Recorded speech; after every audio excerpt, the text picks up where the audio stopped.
नमस्कार स्टूडेंट, स्वागत है आप सभी का मेरे यूट्यूब चैनल मिक्की में। तो स्टूडेंट, इस वीडियो में हम BLI जो कि इसमें 2 है, इसका लास्ट ब्लॉक हम डिस्कस कर रहे थे। इससे पहले एक लेक्चर डाल दिया है जो ब्लॉक 4 है उसका, और ये हमारा लास्ट लेक्चर है ब्लॉक 4 का। तो आगे एक्सप्लेनेशन की तरफ बढ़ने से पहले कुछ इंपॉर्टेंट बातें आप सबसे डिस्कस कर लेता हूँ, जो कि मैंने पहले वाली वीडियो में भी बोला था कि अगर आपको BLI 222 में कोई भी दिक्कत आ रही है किसी भी टॉपिक में, तो प्लीज़ करके ज़्यादा से ज़्यादा कमेंट करें। हम उस टॉपिक पे उस टॉपिक पे वीडियो बनाएंगे ताकि आप लोगों को हेल्प मिल सके एग्ज़ाम में। और ज़्यादा से ज़्यादा शेयर करें ताकि ज़्यादा स्टूडेंट तक पहुँचे। और कोई भी दिक्कत, कोई भी टॉपिक जो कि हमने एक्सप्लेन किया वो वाले अगर टॉपिक कोई समझ में नहीं आ रहा हो तो प्लीज़ करके वो भी आप कमेंट करें, ताकि हम आपकी मतलब हर मुमकिन कोशिश कर सकें। हम अपना काम सिंसियरिटी के साथ कर रहे हैं, एंड आई होप आप लोग भी पढ़ रहे होंगे। जो लोग पढ़ रहे हैं उनके लिए वेल एंड गुड, और जो नहीं पढ़ रहे हैं वो अपना देख ले कैसे एग्ज़ाम पास करना है।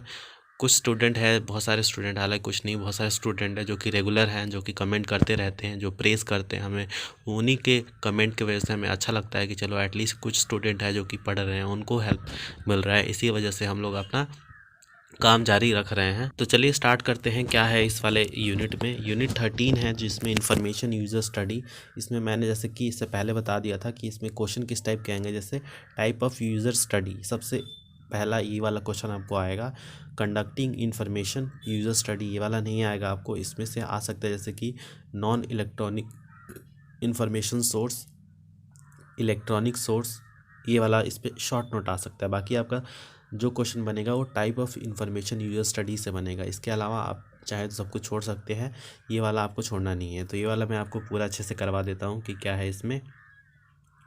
तो अगर इन्फॉर्मेशन यूज़र स्टडी है तो मैंने पहले ही बता दी, बहुत बार कॉन्टीन्यूसली मैं बताता आ रहा हूँ, फिर भी इन्फॉर्मेशन यूज़र स्टडी अगर सिंपल वर्ड में बोलूँ तो क्या होता है? Study of the use of information. जो भी इंफॉर्मेशन है उसको कैसे यूज़ करना है उसको हम बोलते हैं इन्फॉर्मेशन यूज़ स्टडी। तो ये हो गया यहाँ पे। बाकी आप लोग इसको पढ़ ले। मैं जिस टॉपिक पे बोल रहा था, हाँ ये वाला है हमारा मेन टॉपिक, जो कि एग्ज़ाम में इससे क्वेश्चन बनते हैं। तो type of information use study ये है आपका मेन, जिसमें आपको क्या क्या पढ़ना है। देखिए, इसमें पढ़ना है आपको user based information use study.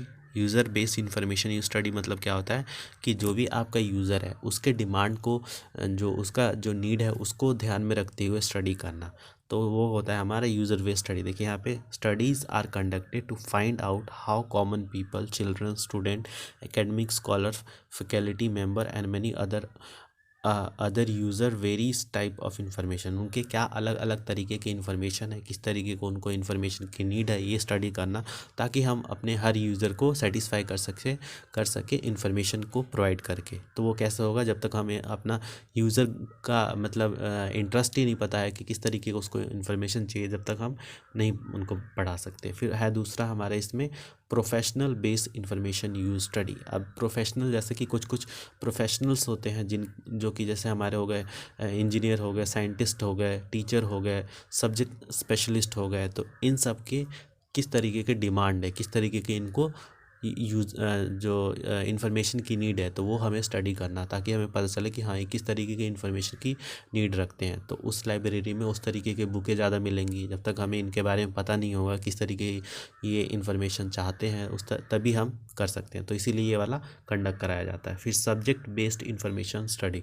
अब सब्जेक्ट बेस्ड में आगे, जैसे मान लीजिए एक कॉलेज है, अब उसमें हमें पता करना है कि कौन सा सब्जेक्ट ज़्यादा मतलब फ्रीक्वेंट यूज़ में आता है। जैसे कौन सा सब्जेक्ट जिसकी सीटें ज़्यादा हैं, या फिर कौन सा सब्जेक्ट है जो कि बहुत डिफ़िकल्ट है, जिसकी बुक बहुत ज़्यादा डिमांड में है। कोई जैसे हिंदी हो गया, या फिर कुछ हिंदी का मैं नेगलेक्ट नहीं कर रहा, बट कुछ ऐसे सब्जेक्ट होते हैं जो कि जैसे एनवायरमेंटल स्टडी हो गया, ये बहुत ही कॉमन टॉपिक होते हैं। तो इसको क्या होता है, एक जो यूज़र होता है वो नोट से या फिर मतलब कॉमन सेंस से भी कुछ ऐसे क्वेश्चन होते हैं जो आंसर कर सकता है। बट कुछ ऐसे जो टॉपिक हो जाते हैं, जैसे कि मैथ्स हो गया हमारा, साइंस हो गया, या फिर कुछ पर्टिकुलर टॉपिक हो जैसे इतिहास, जैसे साहित्य हो गया हमारा, तो उसमें बिना पढ़े उसको नहीं समझ में आता है। लिटरेचर हो गया, उसको बिना पढ़े उसको नहीं समझ में आएगा कि क्या है अंदर। तो उसकी बुकें जो होती है, उसका जो इन्फॉर्मेशन होता है वो डिमांड में होता है। तो इसीलिए सब्जेक्ट बेस्ड इंफॉर्मेशन स्टडीज़। फिर non electronic source based information study. अब यहाँ पे इलेक्ट्रॉनिक की इस्तेमाल ना करते हुए non electronic base user study को यहाँ पे करते हैं। फिर सिंगल डॉक्यूमेंट होता है, यहाँ पे स्पेसिफिक टाइप ऑफ डॉक्यूमेंट और आ जाता है। फिर कैटेगरीज ऑफ डॉक्यूमेंट आ जाते हैं, इंफॉर्मेशन सोर्स इन जनरल आ जाता है। तो ये सारी चीज़ें आप जब पढ़ेंगे इसमें तो पूरा आ जाएगा। फिर उसके बाद electronic base source information study use. तो यहाँ पे अब इलेक्ट्रॉनिक के जैसे कि ई रिसोर्स को कहाँ कहाँ पे कौन कौन से यूज़र है जो कि डिमांड करते हैं, कितना डिमांड में है वो, और कितना मतलब लोग उसको अवेल कर रहे हैं, उसको कंफर्टेबल है नहीं है।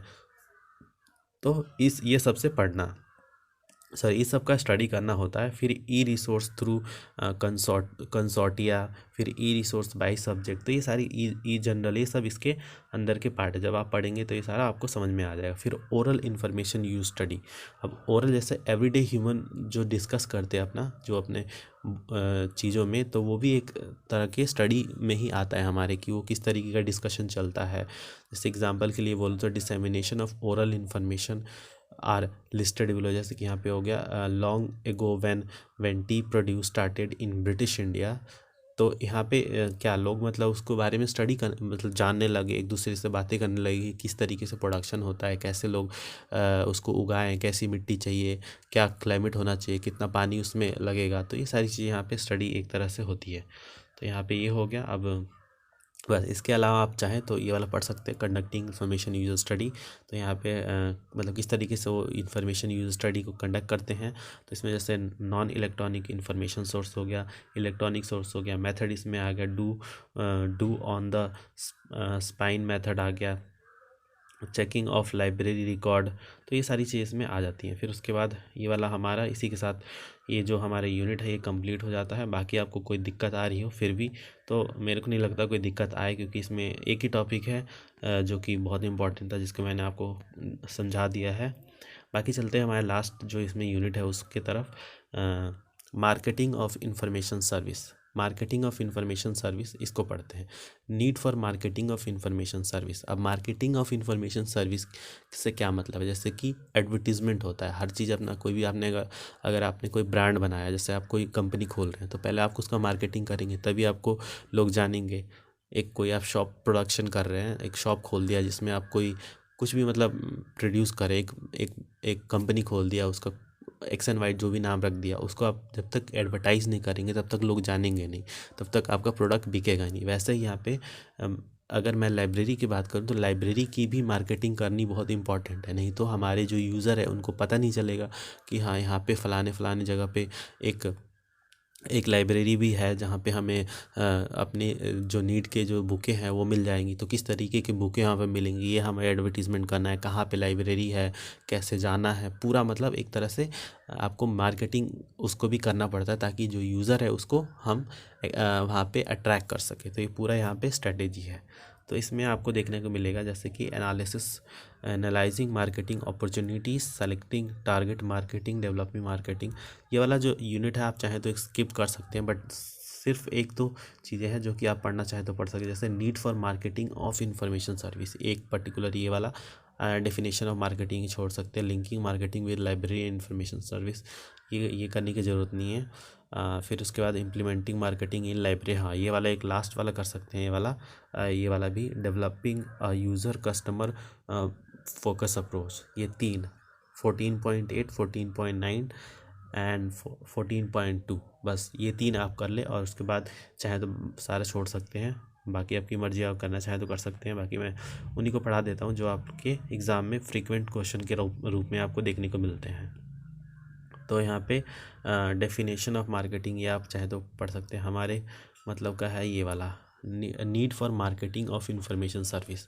जैसे कि मैंने बताया हर चीज़ की मार्केटिंग करनी बहुत इंपॉर्टेंट होती है। जैसे यहाँ पे presently the need for marketing of information service is being felt by all types of library. हर तरह की लाइब्रेरी आजकल अवेलेबल हो गई। Libraries are facing competition from other information service provider, क्योंकि और भी बहुत सारे सर्विस प्रोवाइडर आ गए हैं, तो इसीलिए जो हमारी लाइब्रेरी है वो कंपटीशन फेस कर रही हैं उन सारी लाइब्रेरी से। तो इसीलिए इनकी मार्केटिंग करना बहुत इंपॉर्टेंट है, ताकि जितने भी हमारे यूज़र है वो हमारे जो लाइब्रेरी है वहाँ तक पहुँचे, उनको पता चले किस किस तरीके की उनको जो इन्फॉर्मेशन नीड है उसका यहाँ पे सेटिस्फेक्शन हो रहा है। बाकी ये वाला आप पढ़ना चाहें तो पढ़ सकते हैं।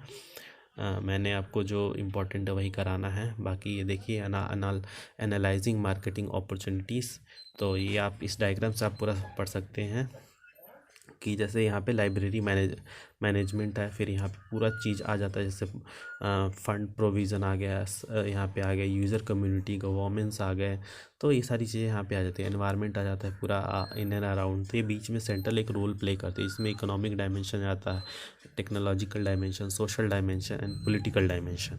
तो ऐसे करके आप एक्सटर्नल एनवायरनमेंट, इंटरनल एनवायरनमेंट का सारा फैक्टर यहाँ पे आप देख सकते हैं। ये देखिए यहाँ पे एक यूज़र होता है, अब यूज़र को कैसे चीज़ों को अट्रैक्ट करना होता है। टेक्नोलॉजी हो गई, बिल्डिंग हो गई, रूल हो गया, फाइनेंस हो गया, अथॉरिटी हो गई, ह्यूमन रिसोर्स हो गया, ये सारी चीज़ें अट्रैक्ट करती हैं। तो ये सब आप एक बार पढ़ सकते हैं।